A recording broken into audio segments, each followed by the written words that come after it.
So I worked in many countries where journalists are arrested or stopped from reporting, but you're aware of the situation in those places. That's not something we expect in the United States, where the First Amendment protects freedom of speech and freedom of press.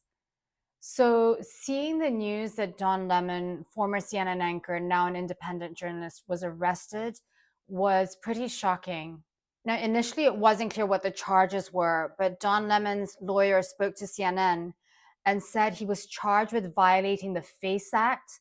Now, that's a federal law that bars the use of force, threats, or physical obstruction that interfere with someone's rights to worship. Now, the law also protects reproductive health services, and it's been used in the past in abortion-related protest cases as well.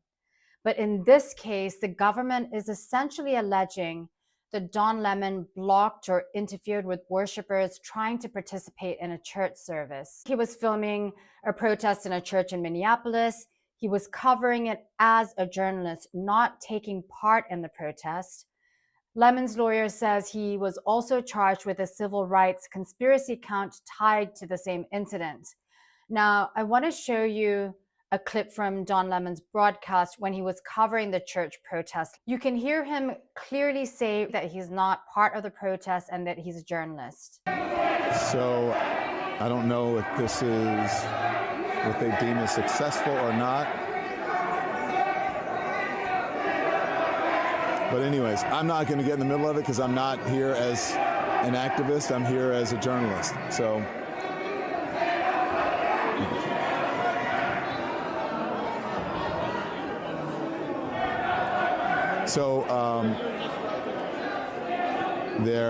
I don't think they know what to do. I'm sure they probably call the local authorities right now, and they'll show up in a bit. But so far, no one has been hurt. People are just really angry and upset, and members of the church are trying to get them to calm down. Now, his lawyer issued a statement saying Lemon was acting as a journalist there and therefore protected by the First Amendment, which covers freedom of speech and press, as I mentioned. What was even more confusing when the news broke is that Don Lemon wasn't arrested in Minneapolis, but he was arrested in LA, where he went to cover the Grammys.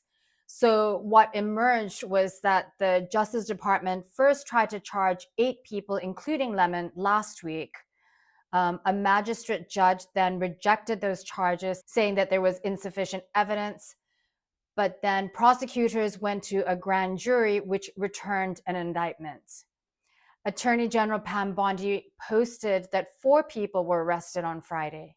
Now, they include another independent journalist, Georgia Fort, who streamed her arrest on socials.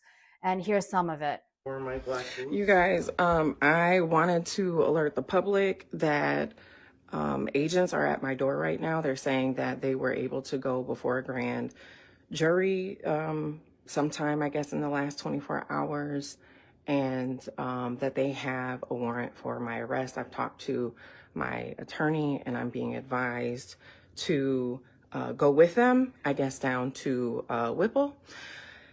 And my children are here. They're impacted by this. This is all stemming from the fact that I filmed a protest as a member of the media.